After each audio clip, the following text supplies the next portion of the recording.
Bapak Ibu, jemaat yang dikasihi oleh Tuhan, selamat pagi. Salam. Suatu sukacita bagi kita semua apabila pada saat ini Tuhan masih memberikan kesempatan kepada kita untuk beribadah kepadanya. Oleh karena itu Bapak Ibu, marilah kita mengambil waktu sejenak untuk berdoa.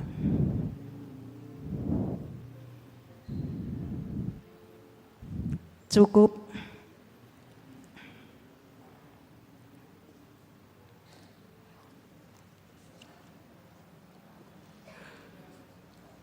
Warta Gereja GKJ Mojosongo Surakarta, Minggu tanggal 18 Februari 2024. Sidang Pleno Majelis.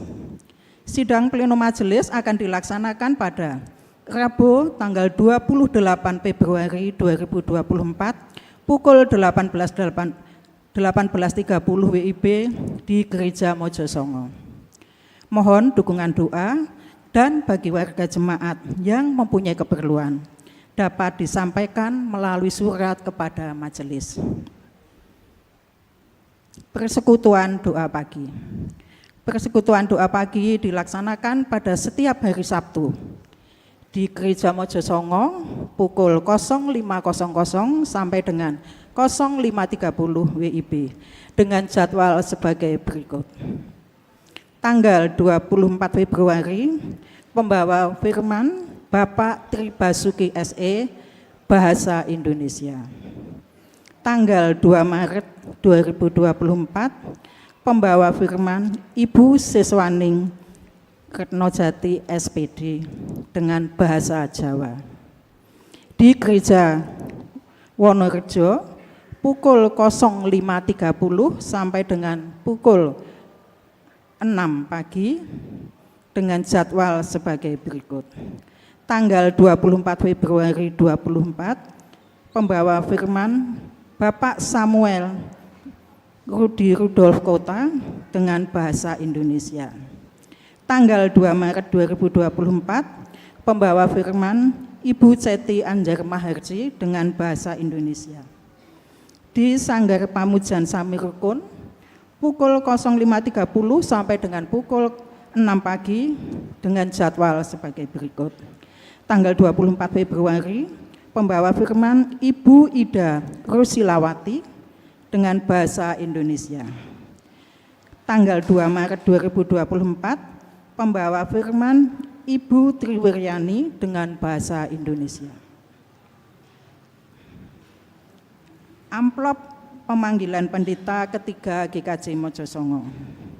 Mohon dukungan dari jemaat untuk pemanggilan pendeta ketiga melalui pengumpulan persembahan pemanggilan pendeta.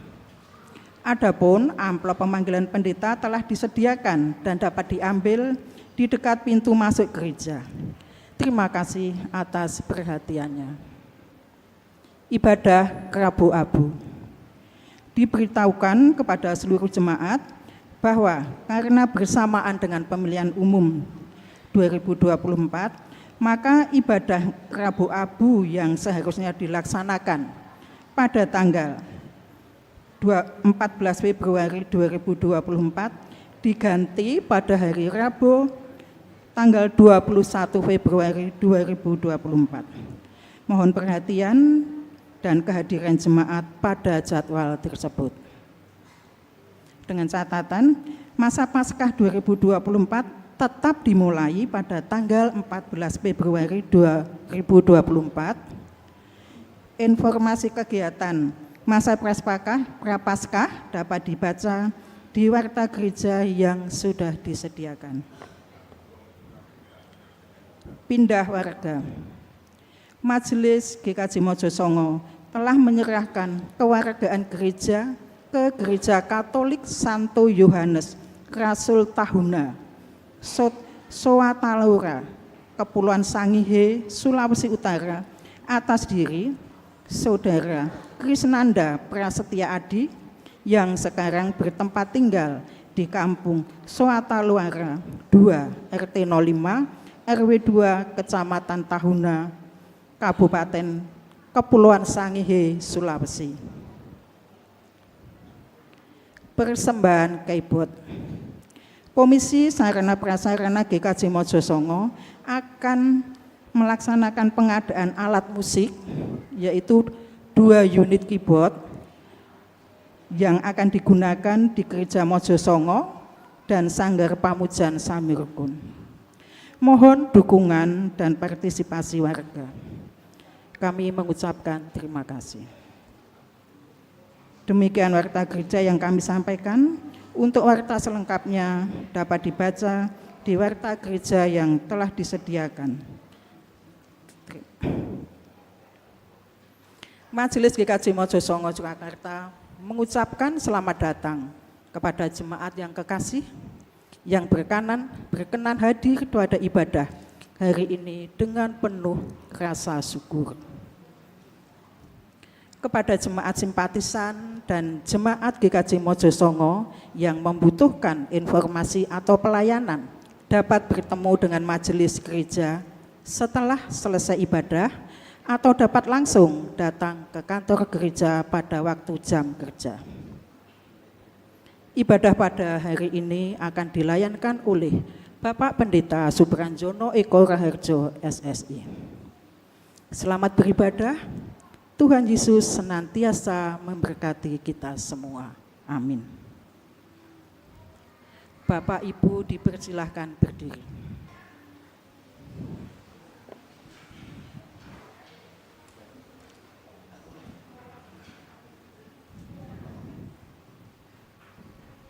Panggilan beribadah.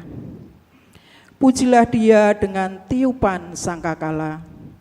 Pujilah Dia dengan gambus dan kecapi.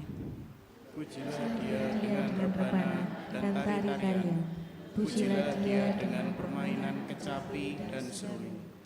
Pujilah Dia dengan ceracap yang berdenting. Pujilah Dia dengan ceracap yang berdenting. Biarlah segala yang bernafas memuji Tuhan. Marilah kita memuji Tuhan dari Kidung Jemaat 3 bait 1 dan 4. Kami puji dengan riang.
Pertolongan kita adalah di dalam nama Tuhan yang menjadikan langit dan bumi, yang kasih setianya kekal selamanya.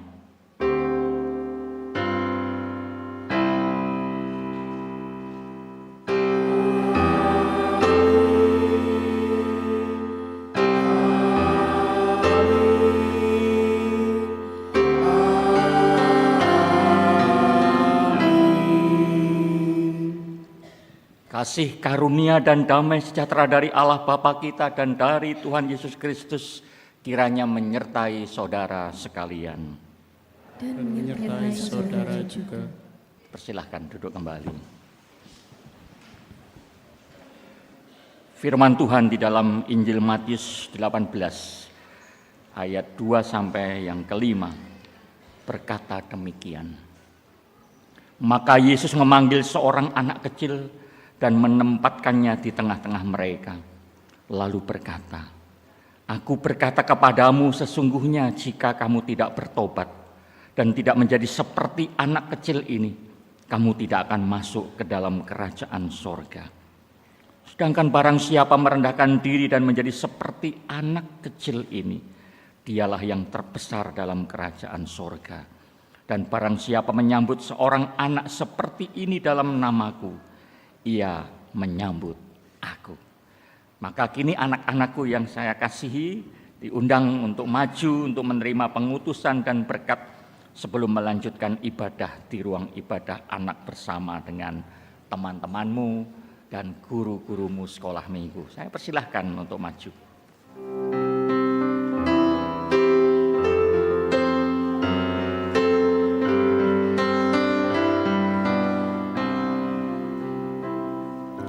Yesus sayang padaku, Alkitab mengajarku, walau ku kecil lemah, aku ini miliknya.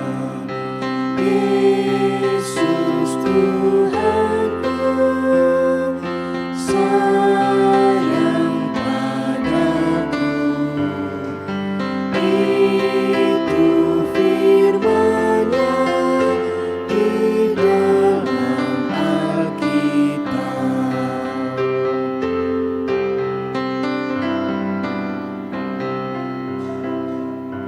Yesus sayang padaku, Ia mati bagiku, dosaku dihapusnya, surga pun terbukalah. Yesus Tuhanku, sayang padaku, itu firman-Nya di dalam Alkitab.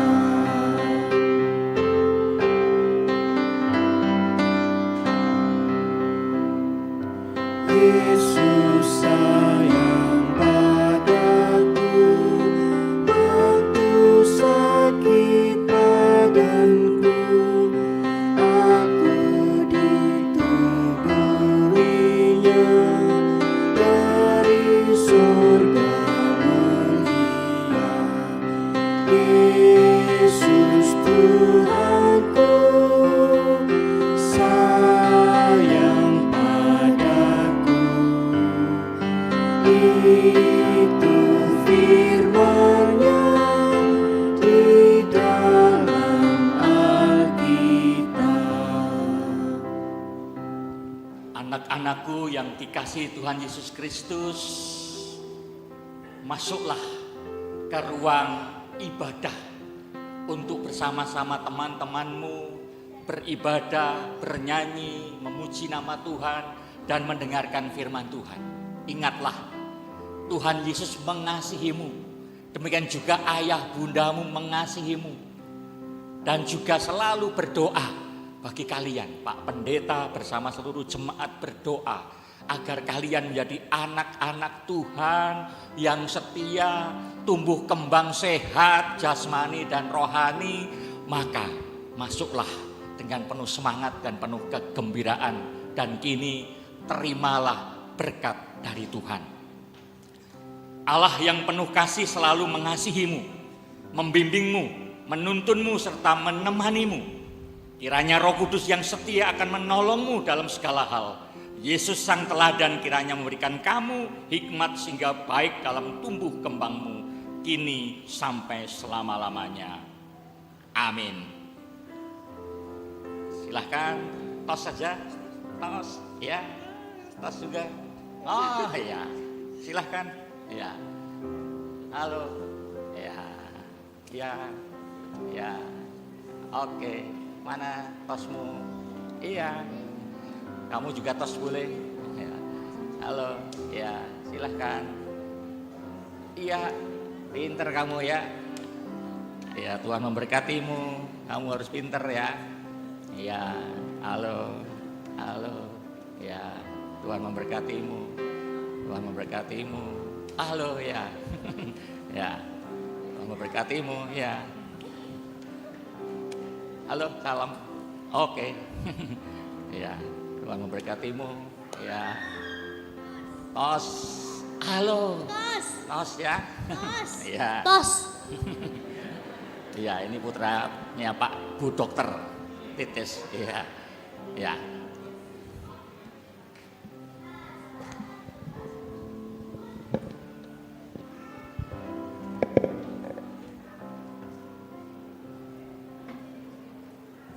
Jemaat kekasih Tuhan, hari ini kita memasuki Minggu Prapaskah pertama.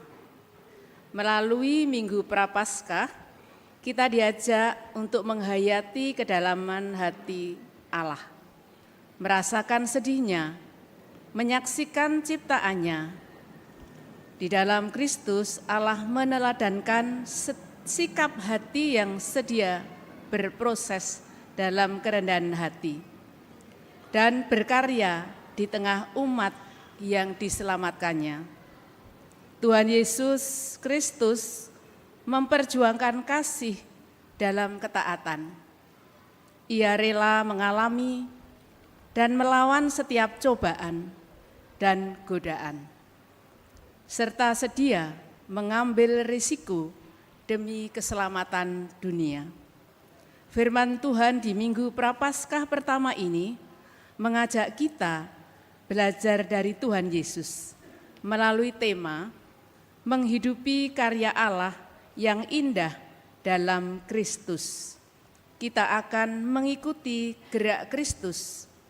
Biarlah semua kita menyediakan hati untuk semakin dipenuhi citra salib Kristus. Marilah kita siapkan hati bagi Tuhan melalui pujian PKJ 270, isilah mataku dengan citra salibmu, dinyanyikan 2 kali.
Kekasih Tuhan Yesus Kristus,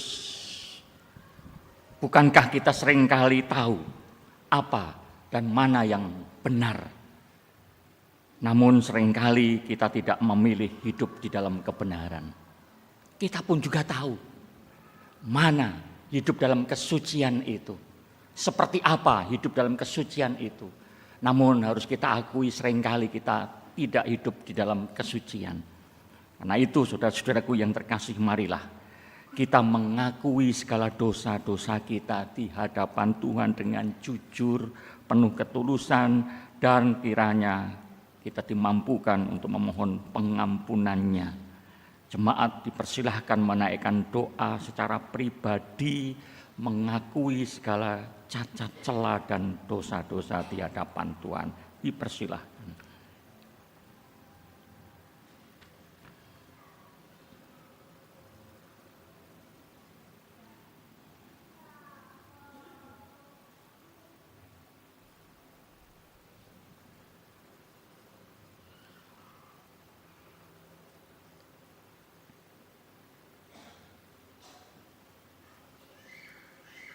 Ya Allah, kasih-Mu begitu besar kepada kami, namun seringkali kami tidak mengasihi-Mu dengan penuh cinta, dengan penuh kesetiaan.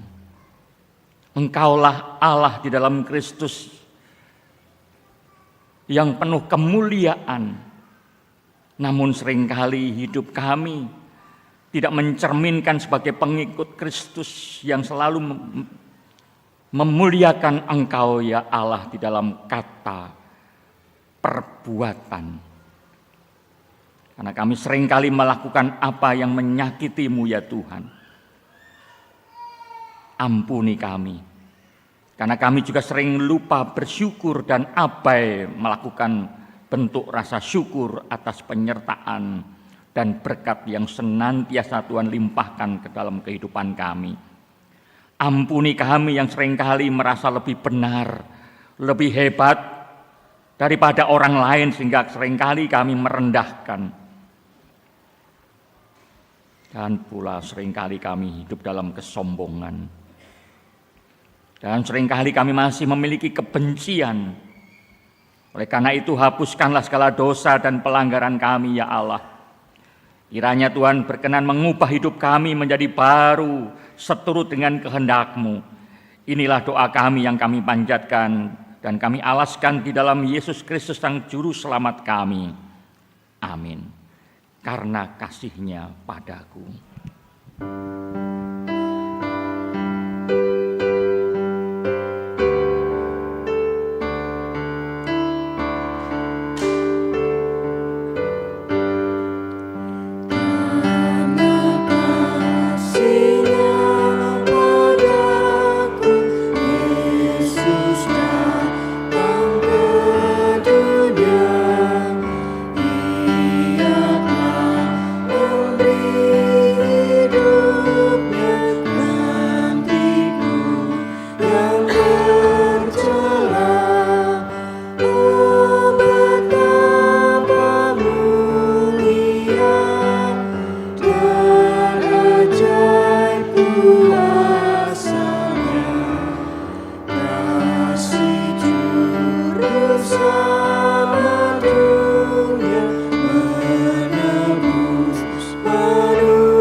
Saya undang untuk berdiri, terimalah berita anugerah dari Tuhan seperti yang tertulis di dalam kitab 1 Petrus 2 ayat 24 sampai 25 yang demikian isi suratnya.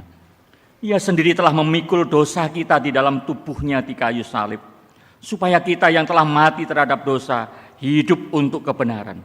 Oleh bilur-bilurnya kamu telah sembuh, Sebab dahulu kamu sesat seperti domba, tetapi sekarang kamu telah kembali kepada gembala dan pemelihara jiwamu. Demikianlah berita anugerah dari Tuhan. Syukur kepada Allah. Mari kita nyatakan sukacita kita dan rasa syukur kita dengan penyanyi bersukacitalah sambil saling bersalam-salaman.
Silakan boleh duduk kembali.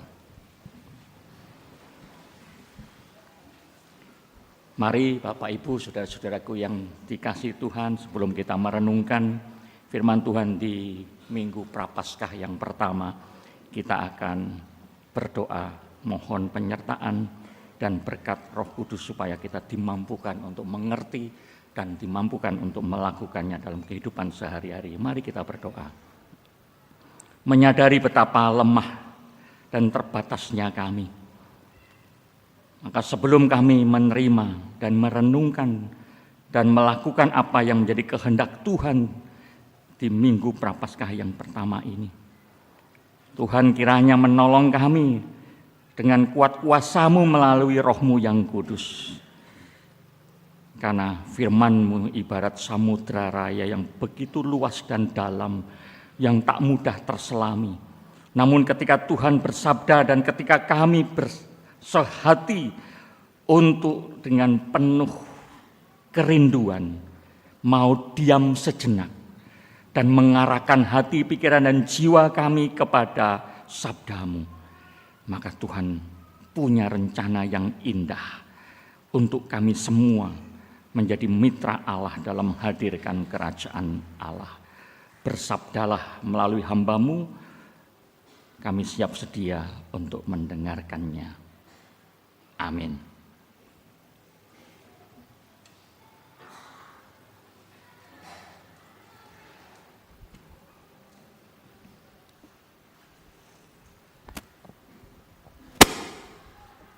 Jemaat kekasih Tuhan, perenungan kita pada hari ini berdasarkan firman Tuhan yang tertulis pada Markus 1 ayat 9-15 yang demikian.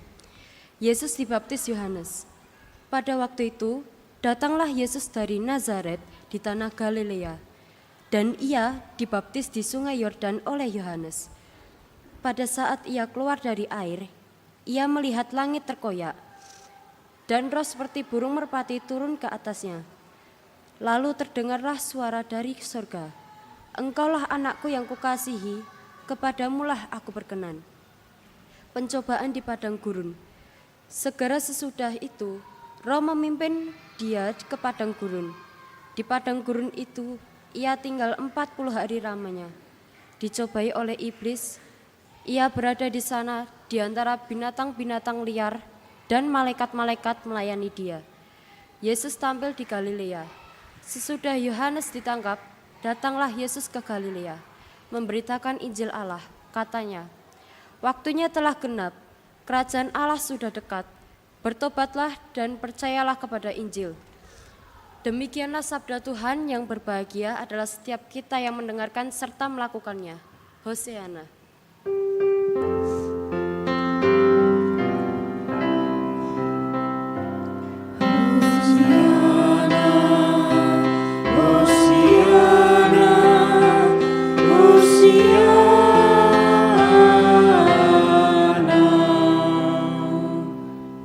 Selamat pagi, shalom Bapak Ibu.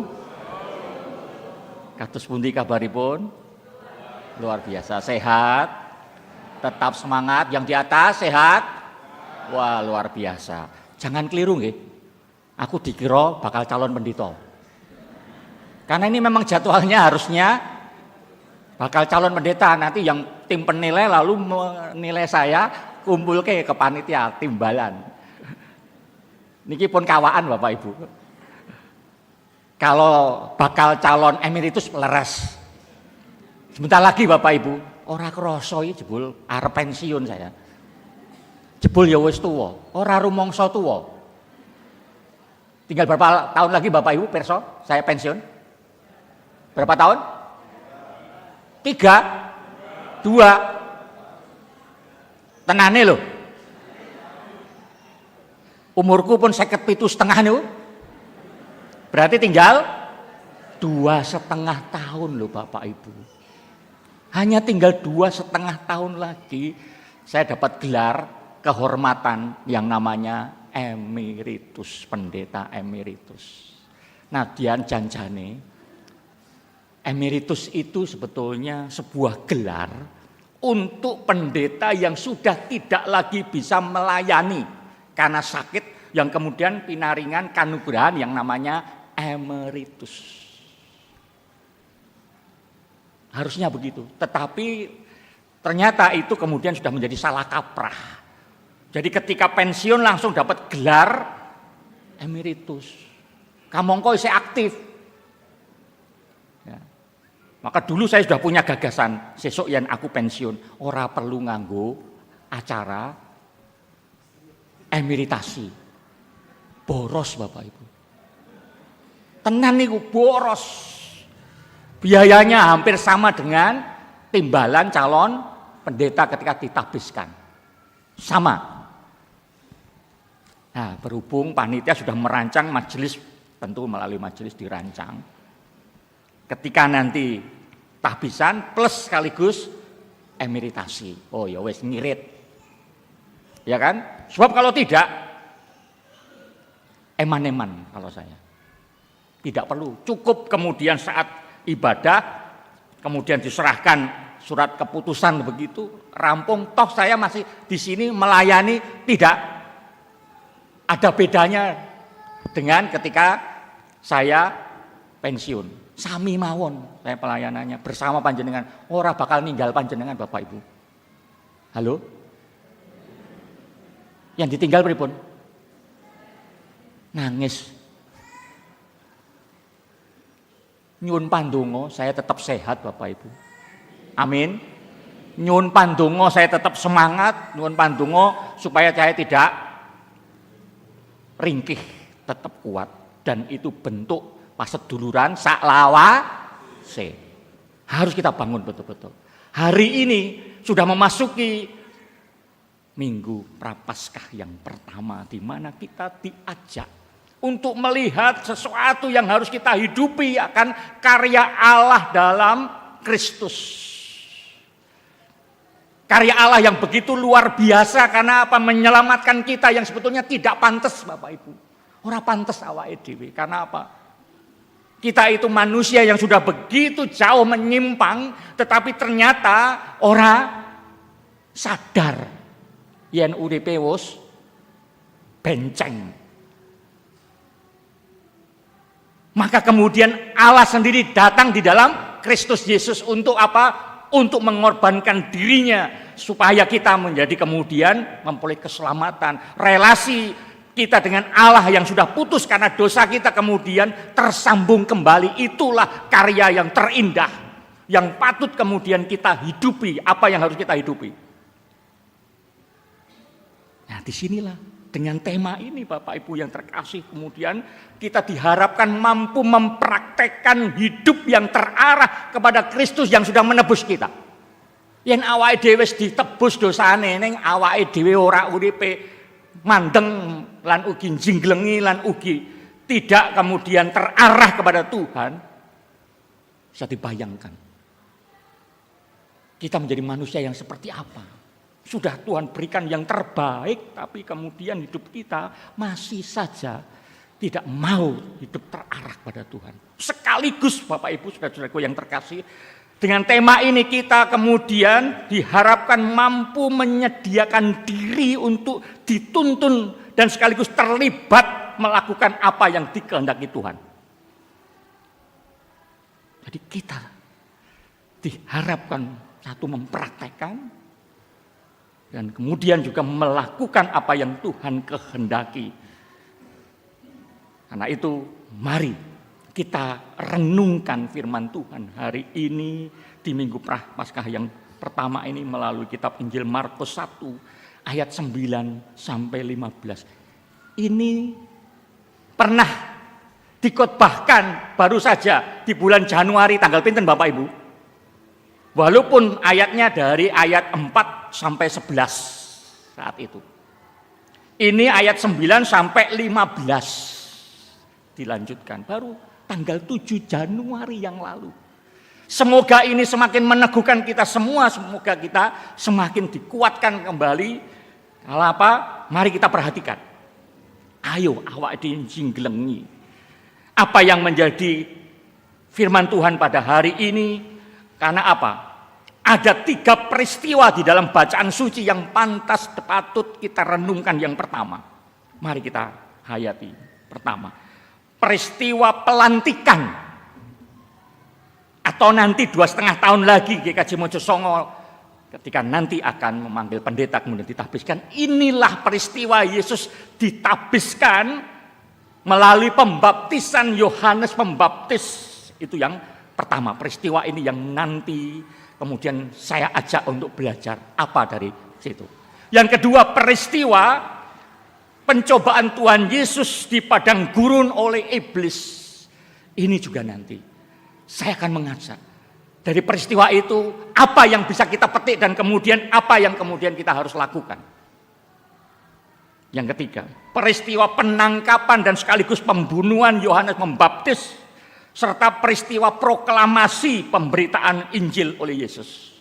Sekalipun Yohanes Pembaptis saat itu ketika mewartakan pertobatan, itu adalah sebuah warta dari Tuhan yang harus dinyatakan. Dan konsekuensi atas itu kemudian Yohanes Pembaptis kemudian oleh Herodes ditangkap, dihukum dan kemudian dipancung kepalanya. Tapi tidak kemudian Injil itu berhenti. Semakin dihambat, semakin merambat. Jadi ketika Bapak Ibu sekarang sedang ada dalam pergumulan yang berat, yang kemudian itu istilahnya sedang dihambat, maka disitulah terimalah. Karena apa? Di situ kemudian akan menjadi momentum saudara-saudara, Bapak Ibu untuk kemudian menjadi semakin merambat kuat. Yang pertama, mari kita bedah satu persatu. Peristiwa pelantikan Yesus atau peristiwa tahbisan Yesus selaku Mesias melalui baptisan Yohanes Pembaptis. Ayat ini yang saya katakan pernah saya khotbahkan 1,5 bulan yang lalu. Dinyatakan di sana bahwa peristiwa baptisan Yesus ini bukan peristiwa baptisan seperti yang selama ini kita pahami, baptisan pertobatan. Bukan. Yesus adalah Allah itu sendiri yang tidak cacat dan tidak berdosa. Tapi kalau baptisan saat Yohanes Pembaptis, setiap orang yang dibaptis itu kemudian masuk di dalam jajaran keselamatan melalui orang-orang Yahudi pada saat itu, karena orang-orang Yahudi, orang-orang Israel adalah bangsa pilihan Allah. Maka kemudian kalau kamu ingin masuk dalam keselamatan, maka bertobatlah kemudian dibaptis. Tapi Yesus ketika dibaptis bukan baptis pertobatan, tetapi di situ Yesus ditegaskan sendiri oleh Allah siapa Yesus itu. Hal ini jelas ketika Yesus dibaptis oleh Yohanes di Sungai Yordan. Seketika itu juga terdengarlah suara dari surga, engkaulah anakku yang kukasihi, kepadamulah aku berkenan. Jelas gamblang siapa itu Yesus, Sang Mesias yang diperkenan oleh Allah sendiri. Suara dari surga itu suaranya sinten Bapak Ibu? Halo? Allah Bapa di surga yang mengatakan ini. Jadi Yesus Sang Mesih atau Sang Mesias itu bukan katanya lagi. Kata Nabi yang memang pernah bertahun-tahun, ratusan tahun dinyatakan bahwa nanti akan datang Sang Mesias. Sudah dinubuatkan, tetapi ini Allah sendiri yang menyampaikan. Disitulah kemudian kita, oh Yesus itu ditabiskan, Yesus dilantik, yang sekaligus ingin menegaskan, iki loh Yesus itu bukan manusia seperti kamu, tetapi dia manusia sejati, tetapi sekaligus Allah sejati yang berkenan di hadapan Allah. Ada satu yang lebih menarik. Ada peristiwa alam yang menyertainya yang begitu dahsyat dan mencengangkan. Karena apa Bapak Ibu? Saat itu juga langit terbelah, kemudian atau terkoyak, dan Roh Suci yang wujudnya seperti burung merpati turun di atas Yesus. Mari coba bayangkan. Kalau saat ini ketika kita ada di Mojosongo melihat langit kemudian terkoyak, yang kemudian di situ ada suara, yang kemudian di situ ada Roh Kudus berwujud seperti burung merpati, apa yang akan terjadi? Halo? Kalau saat ini kita semua menyaksikan langit terbelah, terkoyak, kemudian di situ ada merpati dan kemudian ada suara, akan seperti apa panjenengan? Orang Jawa ketika melihat seperti itu menjadi apa? Noah? Basa Jawa ini pun kagum, tercengang, gumun, luweh meleh saking gumun. Tersungkur dan kemudian kita semua melihat sesuatu yang luar biasa. Dan kita bisa membayangkan itu pada saat Yesus dibaptis kemudian terkoyak. Orang-orang kemudian melihat betul dia adalah Allah. Yesus adalah Sang Mesias yang sudah dinantikan, dan itu ada sesuatu yang sungguh luar biasa. Lalu pertanyaannya, maknanya apa bagi kita semua Bapak Ibu? Maknanya apa? Maknanya ketika hal itu terjadi, alam itu adalah sebagai satu tanda Allah yang Maha Kuasa. Itu menjadi momentum manusia sekarang sudah memiliki masa depan yang cerah. Yang dulunya diliputi kegelapan, sekarang itu sudah dikoyakkan oleh Tuhan, yang kemudian hidup dunia ini sekarang dipenuhi dengan Roh Kudus yang memberikan kemuliaan bagi siapapun yang percaya kepada Tuhan. Karena kita tahu persis bahwa itu adalah masa depan kita, maka apa yang harus kita lakukan? Percayalah. Dari situ kemudian mengajak kepada kita, percaya, percayalah kepada Dia Sang Kristus, ikutlah Dia, manuto. Pertanyaannya, sudahkah kita manut Bapak Ibu? Dereng, jujur. Sudahkah kita percaya? Nggih, mungkin saya percaya Yesus itu Sang Mesias, itu Yesus Sang Juru Selamat. Tetapi apakah ketika kita percaya lalu kemudian meletakkan hidup kita itu kepada Tuhan, atau kemudian hanya berhenti di dalam tutur kata kita? Itu menjadi refleksi bagi kita semua. Selama ini bagaimana kita ketika Tuhan yang sudah memberikan masa depan yang begitu cerah, kemuliaan sudah dinyatakan, karya Allah yang begitu luar biasa itu, lalu bagaimana kita menyikapinya? Contoh, saya kasih contoh, ini realita. Ketika saya nuweni salah satu warga ning Pasamuan, garwane sakit, istrinya sakit Bapak Ibu. Ora mari-mari, tidak sembuh-sembuh. Yang kemudian tentu sang suami itu lalu berdoa agar Tuhan menyembuhkan. Apa yang terjadi, sembuh? Boten Bapak Ibu. Sampai pada akhirnya kemudian dia terucap, Gusti timbali mawon garwa kula. Yen panjenengan didongake ngoten pripun Bapak Ibu? Karena apa? Sudah berbulan-bulan tidak sembuh. Dan sudah minta Tuhan untuk disembuhkan tetapi juga tidak sembuh. Sehingga apa yang terjadi? Ngelokro, semplah, putus asa. Yang kemudian doa yang terucap adalah, Tuhan panggil saja istri saya, kula pun mboten kuat, saya sudah tidak kuat. Ini contoh. Ini contoh. Apa yang terjadi? Ketika saya datang Bapak Ibu, enggak tahu, saya tidak memberi kabar. Yang terjadi saat itu juga istrinya sudah bisa bangun, istrinya sudah kelihatan sehat kembali. Ketika saya datang, begitu gembiranya dia. Dan menyampaikan apa yang selama ini dialaminya itu tadi. Lalu saya ingin katakan di situ,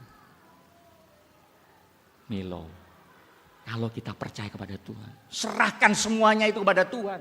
Jangan kemudian kita mendahului, timbali mawon Gusti. Itu bukan hak kita, biarlah itu kehendak Tuhan yang terjadi. Baru saya pulang Bapak Ibu, beberapa hari kemudian saya dapat kabar sakit meleh Bapak Ibu. Kemarin saya datang kemari, baru kemarin Bapak Ibu. Datang untuk melayani dalam perjamuan keliling. Apa yang terjadi Bapak Ibu yang terjadi? Kesaksian mereka Pak Pendeta, tadi istri saya bangun, sudah sehat, yang kemudian sudah belanja di warung. Sudah belanja, sudah bisa belanja, sudah bisa berjalan. Sudah jenggelek, orang Jawa bilang.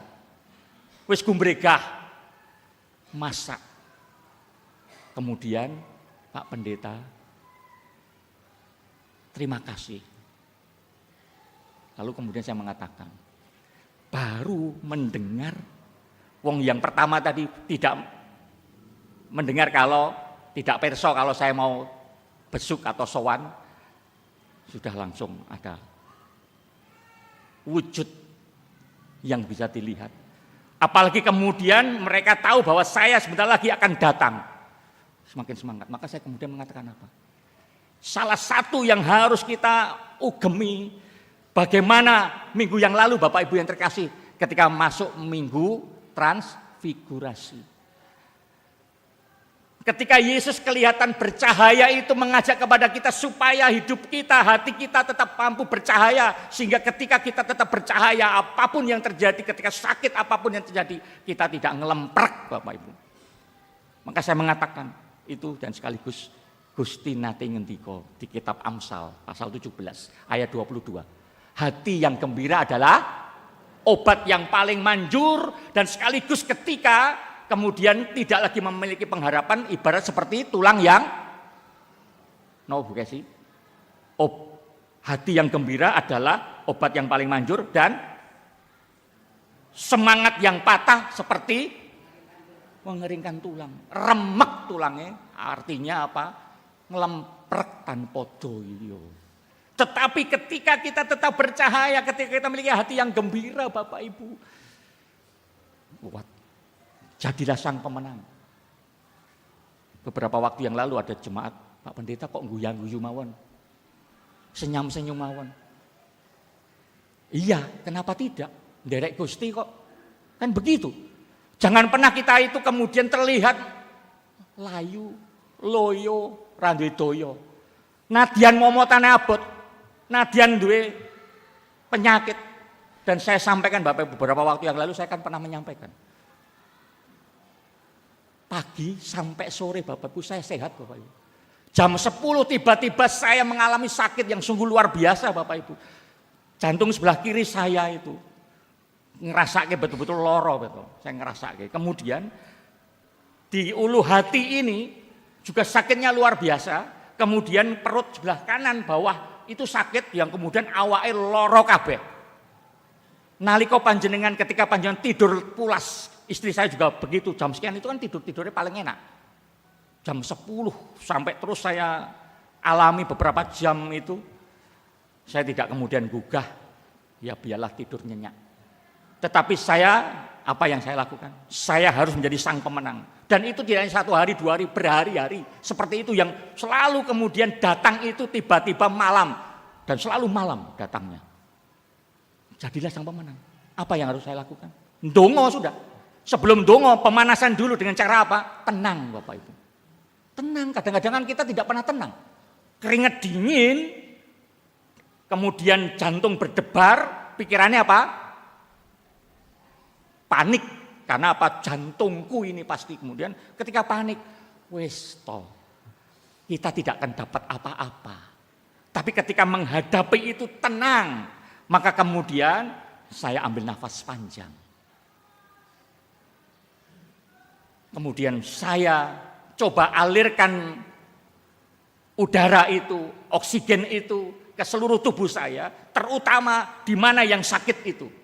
Saya mencoba mensugesti diri yang kemudian saya berdoa. Dan itu saya lakukan berulang-ulang dan berulang-ulang, itu yang disebut meditasi. Jadilah sang pemenang. Dan betul, walaupun jam 3 saya baru bisa tertidur mungkin lebih. Karena jam 10 sampai jam 3 berjuang, saya harus jadi pemenang. Terus itu. Nah kalau umpamanya saya punya seorang sahabat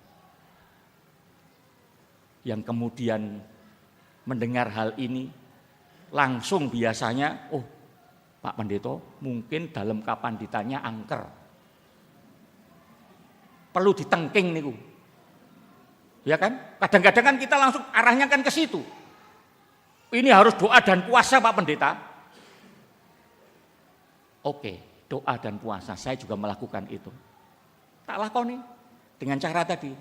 Fokus. Dengan meditasi itu kita diajak untuk tidak lagi fokus pada sakit penyakit. Karena nek fokus sakit penyakit ngelemprek Bapak Ibu, seperti yang kasih saya contoh tadi. Orang kuat Bapak Ibu, tapi saya fokus kepada Tuhan, saya akan jadi yang pemenang. Karena apa? Saya percaya Tuhan akan menolong saya, dan Tuhan akan menyembuhkan saya, dan Tuhan tidak pernah tinggal diam. Karena kuasa Tuhan lebih besar dari penyakit. Amin. Maka Bapak Ibu kalau saat ini panjang sakit, ataupun punya persoalan, jangan pernah sekali-kali kemudian ngelemprek tanpa doyo. Kuat dan tetap mampu untuk bersinar, bercahaya dengan memiliki hati yang gembira. Hati yang gembira. Bukan berarti kalau hati ini gembira itu kaya orang duwe momotan, kabeh duwe momotan, pendetane yang duwe momotan. Semua punya. Kita semua masing-masing punya salib Bapak Ibu, dan itu yang harus kemudian kita hayati, bahwa kita punya Tuhan Yesus. Contoh berikutnya, jangan berdusta, jangan mencuri, jangan menghakimi, jangan membenci, apalagi membenci orang baik. Pertanyaannya, apakah kita suci? Apakah kita hidup benar? Kita tahu semua Bapak Ibu, kalau Tuhan sudah mengatakan di dalam kitab Perjanjian Lama, hukum Taurat juga jelas sekali mengatakan jangan pernah mencuri, jangan pernah berdusta, jangan pernah membenci, jangan pernah menghakimi. Tetapi lihat Bapak Ibu, sekarang ini berita-berita begitu luar biasa. Saat kemarin, sebelum itu kampanye Bapak Ibu yang dikasih, lihatlah itu. Termasuk kita orang Kristen, jangan-jangan larut di sana. Wis rampung saja sekarang masih terjadi Bapak Ibu pernah lihat. Masih saja nyinyir, yang kemudian menjelek-jelekan, yang kemudian yang terjadi sepertinya orang terima dan lain sebagainya. Ini menjadi refleksi bagi kita semua. Bukankah kita tidak diperkenankan untuk membenci siapapun? tidak boleh berlaku berdusta, dan juga tidak boleh menghakimi siapapun. Biarlah itu hak Tuhan. Kalau ada yang seperti itu Bapak Ibu, bertobatlah, ini menjadi sesuatu yang baik. Minggu Prapaskah yang pertama. Ini waktu supaya kita kemudian mau bertobat.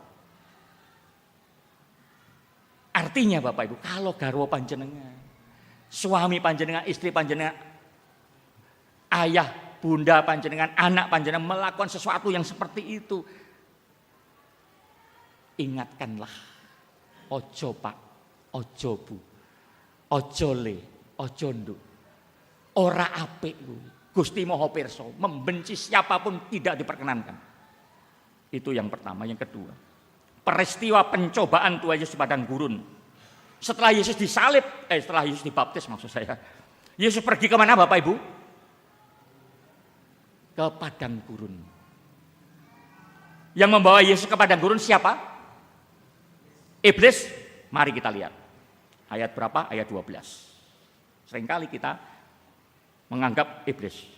Tetapi mari kita lihat. Napa? Ayat 12. Segera sesudah itu roh memimpin dia ke padang gurun. Siapa yang membawa? Allah sendiri melalui roh itu. Roh Kudus yang membawa Yesus. Artinya kalau iblis yang membawa berarti Yesus ada di bawah kuasa dari iblis. Kalau Allah sendiri berarti iblis ada di bawah kuasa Allah. Tidak bisa ditaklukkan, dan ternyata betul. Jelas sekali, di padang gurun Yesus berpuasa selama berapa hari? 40 hari, 40 malam. Tidak makan dan tidak minum.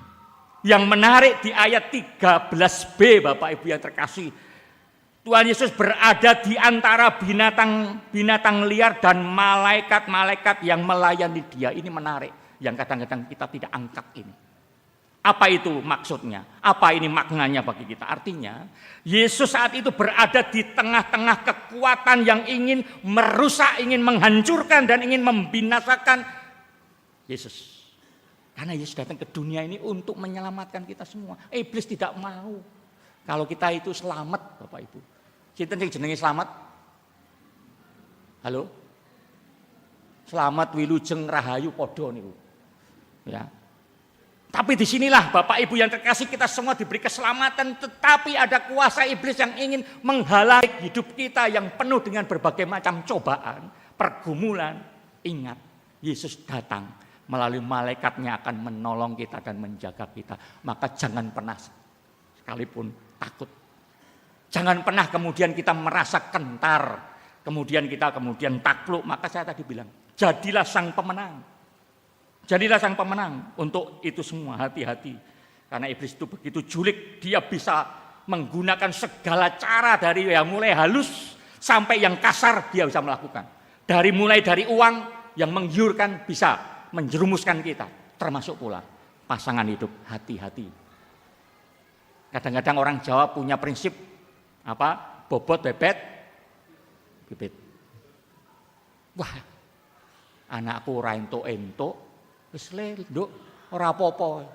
Beda agama wis ora apa-apa. Kita sama saja sedang menjerumuskan anak kita atau anak-anak muda. Kalau kalian mau mencari pacar, hati-hatilah. Carilah pacar yang seiman supaya sungguh-sungguh kita akan merasakan keselamatan yang sudah Tuhan beri itu, tidak kemudian hancurkan hanya karena pasangan, termasuk jabatan. Hanya karena jabatan menjual sesuatu yang, atau Bapak Ibu iming-iming. Sinten sing nampi ketika kampanye kemarin serangan Fajar. Bertobatlah.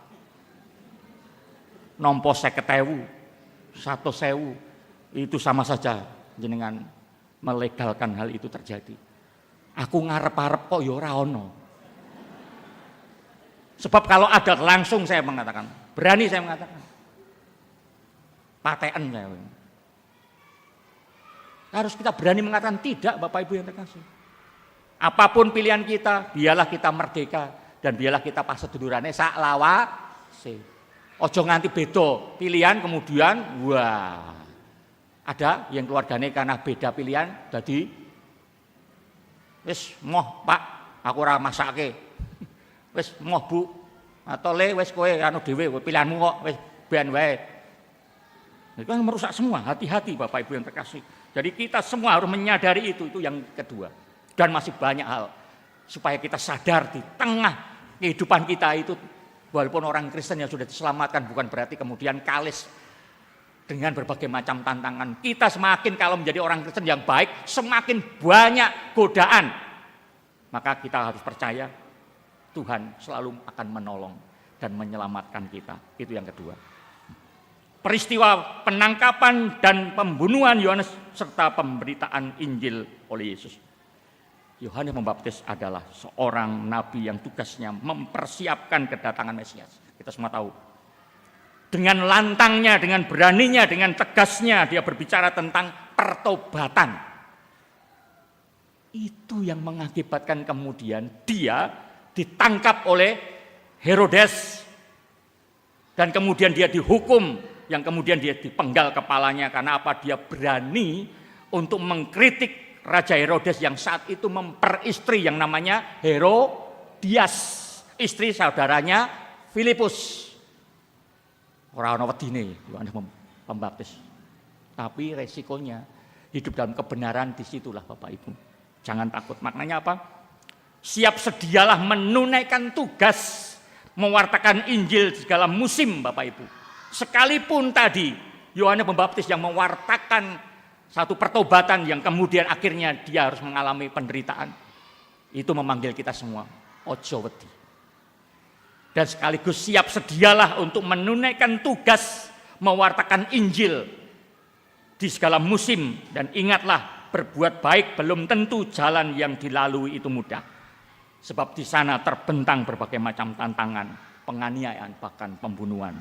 Tetapi jangan pernah menjadi kendor, sekalipun berat, jangan berputus asa, sebab waktunya sudah genap, kerajaan Allah sudah dekat, dan bertobatlah saat ini juga. Dan percayalah kepada Injil melalui kata dan perbuatan. Amin. Berkah dalam. Mari kita bersatu teduh.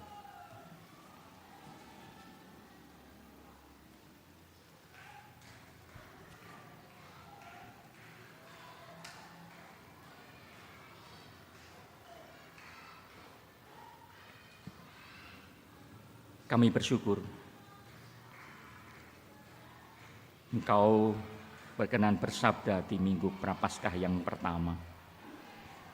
Sekalipun sabdamu begitu tajam menusuk dalam setiap hati nurani kami, ibarat pedang yang menghunus, namun di tangan seorang dokter, terlebih di tangan Engkau ya Allah, melalui sabdamu inilah yang kiranya mampu menyembuhkan berbagai macam luka-luka karena dosa-dosa kami.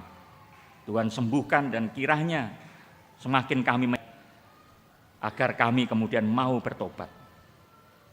Kami kemudian mau untuk selalu mengiringi Tuhan. Selalu hidup kami percaya kepada Tuhan. Senantiasa mampu untuk memancarkan kemuliaan Tuhan baik. Demikian juga pemerintahan Jokowi, sekalipun yang selalu dapat serangan. Namun biarlah hanya kehendak Tuhan sajalah agar damai dan sejahtera bagi bangsa ini akan terus mampu kami jaga. Kami hidupi bersama-sama. Dan biarlah siapapun yang nanti akan menjadi presiden dan wakil presiden dan jadi anggota legislatif tingkat pusat sampai tingkat daerah dan khusus yang ada di kota Surakarta ini mampu melanjutkan program-program terbaik yang sudah dicanangkan pemerintahan Jokowi agar bangsa kami menjadi bangsa yang maju dan semakin beradab. Indonesia emas yang dicita-citakan, penuh dengan keadilan sosial dan mampu membawa kemaslahatan, kesejahteraan, mampu terwujud menjadi bangsa yang maju tetapi bangsa yang tetap beretika, hidup penuh kegotong royongan, kesetiakawanan. Dan pula ya Tuhan, kami berdoa bagi gereja-gereja Tuhan dimanapun berada, khususnya yang ada di Sinode GKJ, di mana tanggal 17 hari Sabtu kemarin genap 93 tahun. Gereja-gereja sesinode GKJ telah Tuhan pakai untuk berkarya mendatangkan kebaikan, rahmat, dan berkat. Menjadi saksi Kristus dalam mewujudkan kerajaan Allah di mana gereja itu Tuhan tempatkan. Terkhusus Kelasi Solo dan GKJ Mojosongo. Tuhan berkati setiap pelayanan majelis gereja, komisi, bebadan, panitia pembangunan Sanggar Pamujan maupun panitia pemanggilan calon pendeta yang ketiga. Tuhan berkati, lebih ketika memasuki masa Prapaskah, dalam setiap kegiatan ibadah Prapaskah, persekutuan doa, pemahaman Alkitab, sarasehan, dan berbagai macam kegiatan yang kiranya semakin mampu membangun iman dan persaudaraan kami menjadi semakin tumbuh menuju kepada Kristus. Kami pun berdoa bagi setiap pelayanan bagi anak-anak kami, mulai dari anak-anak sekolah minggu, remaja dan pemuda, karena inilah masa depan bagi bangsa kami, masa depan bagi keluarga kami dan gereja Tuhan. Maka berkatilah setiap pelayanan dari para guru sekolah minggu dan juga kegiatan anak-anak muda kami, remaja dan pemuda, pengurus, dan mampu bersama para pamong. Jadikanlah gereja GKJ Mojosongo ramah terhadap anak dan mampu menjadi gereja inklusi, ramah tidak hanya kepada anak, tapi juga ramah terhadap kaum disabilitas yang tentu hal ini dimiliki oleh jemaat GKJ Mojosongo. Kami harus terus berproses, juga menjadi ramah lingkungan, supaya gereja ini mampu menjadi berkat. Bukan pula ya Tuhan, kami berdoa bagi setiap keluarga kami masing-masing dengan berbagai macam pergumulan masing-masing. Berkati agar setiap pergumulan ini mampu membangun setiap kehidupan imannya menjadi semakin baik dan mampu membangun kehidupan rumah tangganya menjadi semakin kokoh, saling menguatkan, saling mendoakan. Terlebih setiap keluarga yang terus mau berjuang demi utuhnya keluarga karena berbagai macam persoalan, maupun juga demi mampu untuk mencukupi kehidupan sehari-hari di tengah harga beras yang semakin melangit yang tentu tidak mudah. Kiranya keluarga satu dengan yang lainnya mau saling mendengarkan sehingga kami mampu untuk bisa saling melayani, bahkan bisa saling menolong ketika salah satu anggota keluarga kami memang betul-betul tidak mampu mencukupi hidup sehari-harinya. Bukan pula ya Tuhan, kami berdoa bagi setiap keluarga yang saat ini sedang berjuang karena sakit penyakit seperti halnya Bapak Sri Marioto, Bapak Sunarno, Yang Putri Darso, Yang Sarjuni, Bapak Aris Teojati, Bapak Tri Budi Seswoyo, Bapak Heru, Ibu Dina Ruyati Widuro, Ibu Tuminah, Mbah Wini, Bapak Trimanto, Ibu Diah Purwaningsih, maupun juga Ayen, mahasiswa Universitas Kusuma Husada yang hari Minggu saat ibadah di GKJ Mojosongo jatuh dan harus dirawat dan mengoperasi di Rumah Sakit Pantiwaluyo yang saat ini sudah boleh pulang. Berkati ya Tuhan proses pemulihannya melalui teman-temannya yang mau untuk ikut merawat, maupun juga Tuhan telah memakai gereja ini untuk ikut peduli, baik melalui majelis maupun juga melalui anak-anak muda kami yang sigap membawa ke rumah sakit dan juga kelompok yang turut serta meringankan beban Ayen, mahasiswa berasal dari Ambon, yang orang tuanya tidak mampu untuk bisa pulang menengok anaknya di kota Surakarta ini. Demikian pula ya Tuhan, kami menyerahkan setiap layanan-layanan lembaga-lembaga sosial Kristen yang saat ini terus bekerja.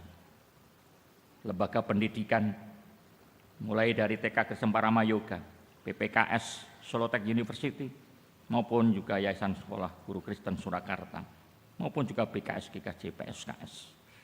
Dan setiap anak-anak kami yang sekolah, biarlah orang tua mampu ikut mendampingi, dan setiap sekolah pun bertanggung jawab untuk mendidik supaya anak-anak kami ini tidak hanya memiliki kemampuan intelektual, tetapi biarlah spiritualitas dan karakternya menjadi seperti Kristus. Demikian pula ya Tuhan, kami berdoa bagi rumah sakit yang ada di Yakum, khususnya yang ada di Panti Waluyo. Tuhan berkati dengan berbagai macam upaya demi rumah sakit ini menjadi tangan panjang Tuhan menolong dan menyembuhkan banyak orang. Demikian pula ya Tuhan, kami menyerahkan Bapak Suratman, kakak dari Pak Radmin yang mondok di Rumah Sakit Muwarti karena kecelakaan dan kondisinya memprihatinkan. Berkati upaya yang terus dilakukan dan keluarga yang terus mau mendampingi. Demikian juga Pak D maupun kerabat dari Bapak Ibu Vicky yang hari Jumat kemarin meninggal dunia. Tuhan berkati keluarga yang ditinggalkannya. Demikian ya Tuhan. Seluruh doa kami yang kami naikkan hanya di dalam nama Allah Bapa, Putra dan Roh Kudus. Amin.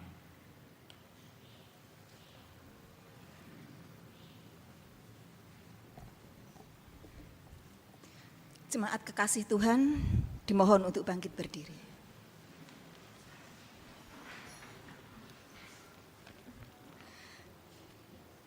Dalam kesatuan dengan umat Allah di sepanjang abad dan segala tempat, mari kita nyatakan iman dalam baptisan kita dengan mengikrarkan pengakuan iman rasuli yang demikian.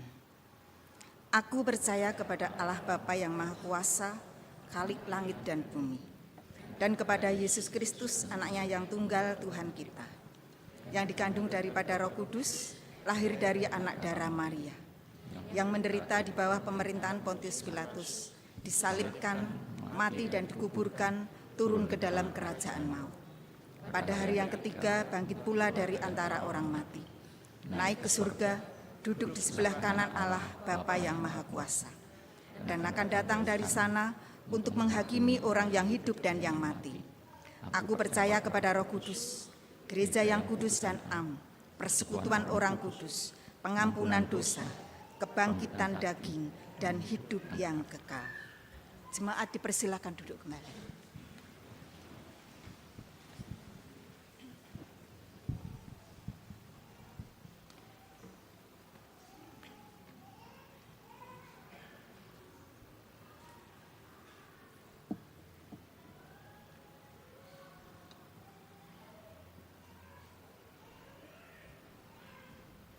Jemaat yang dikasihi Tuhan, waktunya kita akan memberikan persembahan. Sebagai ungkapan syukur yang kita nyatakan dalam ibadah saat ini, kita landasi firman Tuhan sebagaimana yang dinyatakan di dalam 1 Tawarik 16 ayat 29 yang demikian. Berilah kepada Tuhan kemuliaan namanya, bawalah persembahan dan maksudlah menghadap Dia, sujudlah menyembah kepada Tuhan dengan perhiasan kekudusan. Untuk mengiringi persembahan pada pagi hari ini, kita bersama-sama muji nama Tuhan dengan NKB 134 bait pertama dan kedua. Oleh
dikasihi Tuhan, marilah kita haturkan persembahan ini di dalam doa. Ya Allah yang Maha Pengasih, kami datang ke hadirat-Mu membawa syukur dan persembahan kami. Tuhan Allah, kiranya suci menyucikan dan menguduskan persembahan ini yang asalnya hanya dari Engkau. Berkati Tuhan tangan-tangan yang mengelola persembahan ini. Biarlah persembahan ini menjadi media untuk memperluas kerajaan-Mu dan nama-Mu semakin dipermuliakan. Berkatilah kami dan ampuni kami jika ada dosa yang terselip pada saat kami memberikan persembahan pada saat ini. Tuhan, bentar lagi kami akan mengakhiri ibadah pada pagi hari ini. Dan kami akan meninggalkan ruangan ini dan kembali ke rumah kami masing-masing. Kiranya Tuhan Engkau berkati, Engkau tuntun, Engkau selamatkan dan dapat sampai rumah dengan penuh sukacita dan damai sejahtera. Demikian Tuhan doa dan permohonan kami, dan kami akan mengakhiri doa kami ini dengan mengucapkan doa Bapa kami yang seperti yang Engkau ajarkan dengan kita pujikan bersama.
Saya undang untuk berdiri, mari kita menyanyikan nyanyian pengutusan dari Kidung Jemaat 446, Setialah.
Jemaat kekasih Tuhan, pulanglah dalam damai sejahtera dan sukacita sambil mengingat dan setia kepada sabdanya. Dan selanjutnya terimalah berkat dari Tuhan. Tuhan memberkati saudara dan melindungi saudara. Tuhan menyinari saudara dengan wajah-Nya dan memberi saudara kasih karunia. Tuhan menghadapkan wajah-Nya kepada saudara dan memberi saudara damai sejahtera mulai hari ini sampai selama-lamanya. Amin.